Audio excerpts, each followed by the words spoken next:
خوف سے کپکپاتی اپنی ماں سے چپک کر بیٹھی تھی۔ طرح طرح کی عورتیں ایسی باتیں کر رہی تھیں کہ سن کر میرے رونگٹے کھڑے ہو گئے تھے۔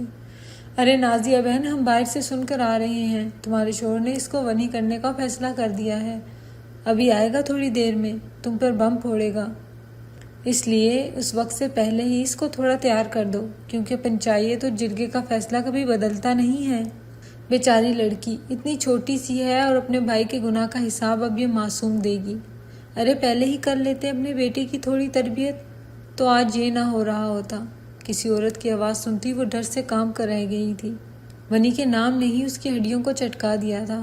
ونی ہونے والی عورتوں کا حال اس نے یہیں پر دیکھ رکھا تھا۔ گاؤں میں ونی کی رسم بہت عام تھی۔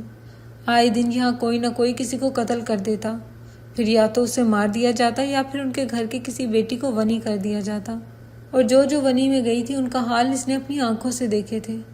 اس سے اچھا تو موت تھی۔ خوف سے اس کا روا کپکپا رہا تھا۔ اس نے ڈرتے ڈرتے اپنی ماں نازیہ بیگم کو دیکھا تھا، جو اور سختی سے اس کو اپنے سینے سے لگا گئی تھی۔ تم لوگ بکواس بند کرو، مذاق نہیں ہے میری بیٹی کو، کوئی بھی آ کر کہے گا اسے ونی کر دو تو ونی کر دوں گی میں، چاہے کچھ بھی ہو جائے، میں اپنی گڑیا کو ونی نہیں جانے دوں گی۔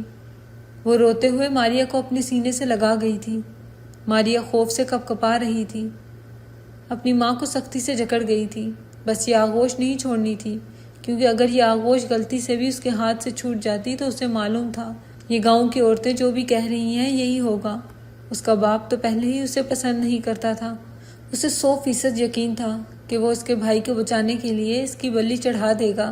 سنہری آنکھوں سے آنسو بہتے گریبان میں جذب ہوئے تھے۔ اماں مجھے نہیں جانا کہیں بھی، وہ لوگ مجھے مار دیں گے۔ اماں میں اپنی اماں کا گریبان تھامتی چلا کر رو دی تھی۔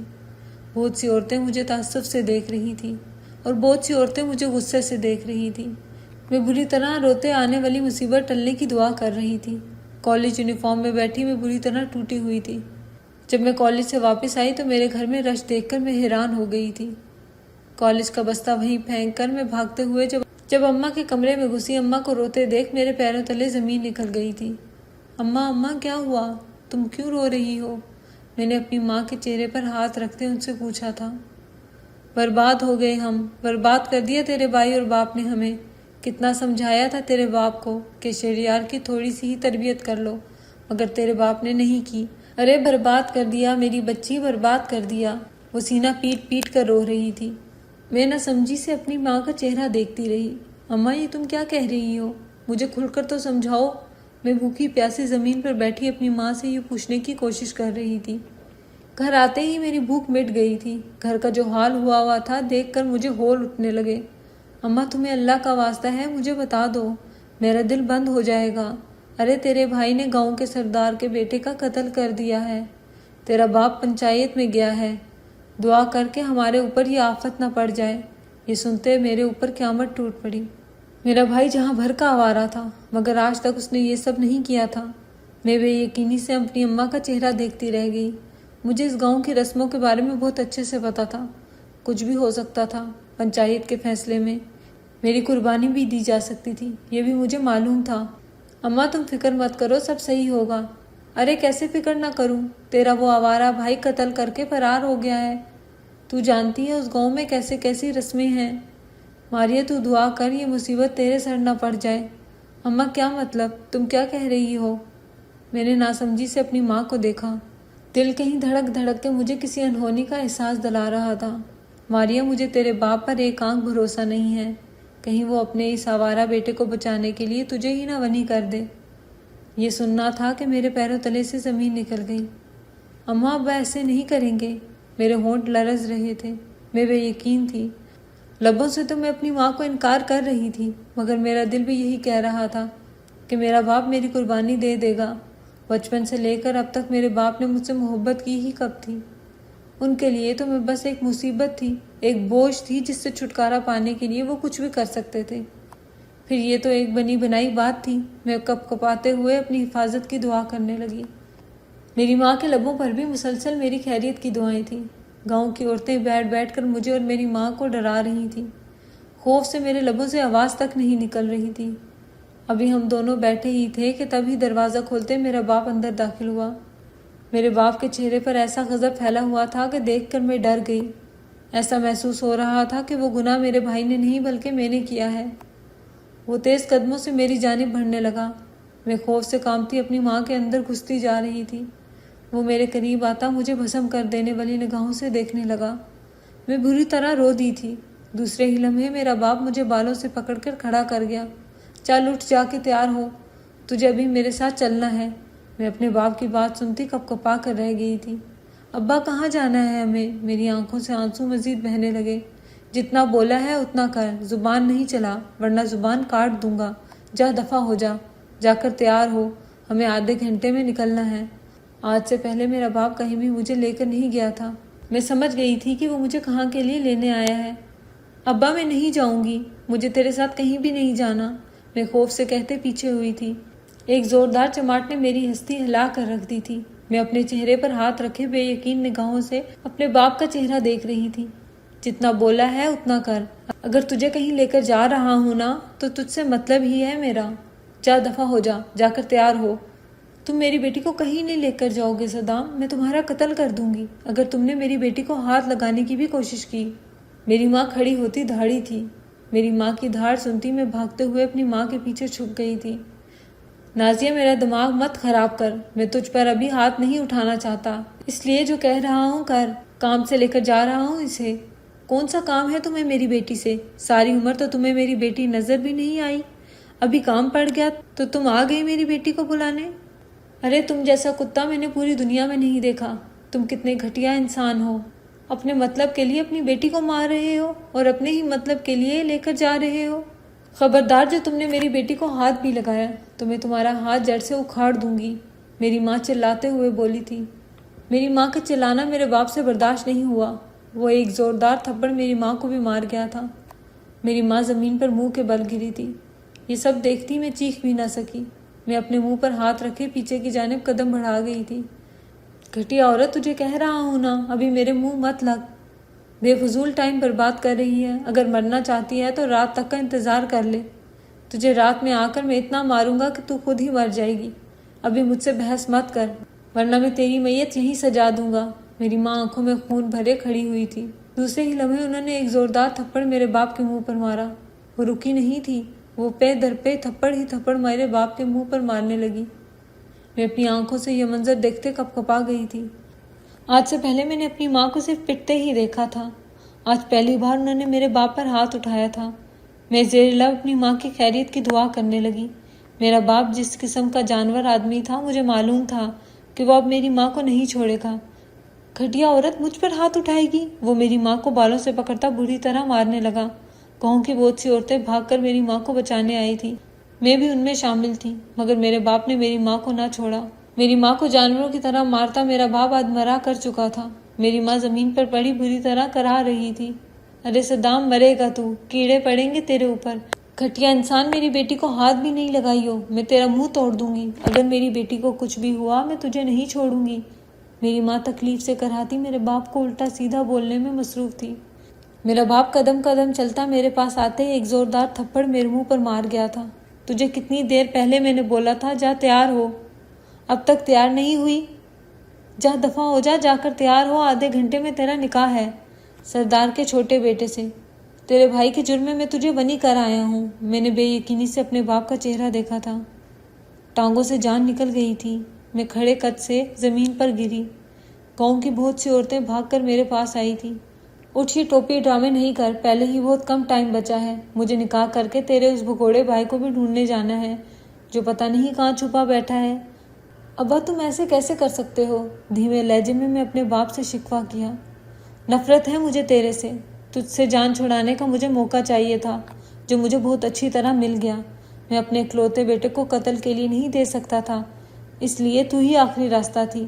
اب جا، ارے جاؤ یار، تم لوگ ہی اسے لے کر جا کر تیار کر دو ورنہ ابھی اور پٹے گی میرے سے۔ میرا باپ بہت سخت لہجے میں کہتا اس کمرے سے نکل گیا تھا۔ 3-4 عورتیں میرے پاس آتی مجھے سہارے سے کھڑا کرتی کمرے میں لے گئی تھی۔ میں ان کے ساتھ کھینچتی چلی گئی تھی۔ کیا میں اس قابل تھی کہ میرا باپ مجھ سے ایسے جان چھڑا لیتا؟ میری آنکھوں سے بہت سے آنسو نکل کر بے مول ہوئے تھے۔ میرے باپ کے لیے میرے لبوں سے بد دعا نکلنے لگی۔ میری ماں تکلیف سے کراہتی چلا چلا کر رو رہی تھی۔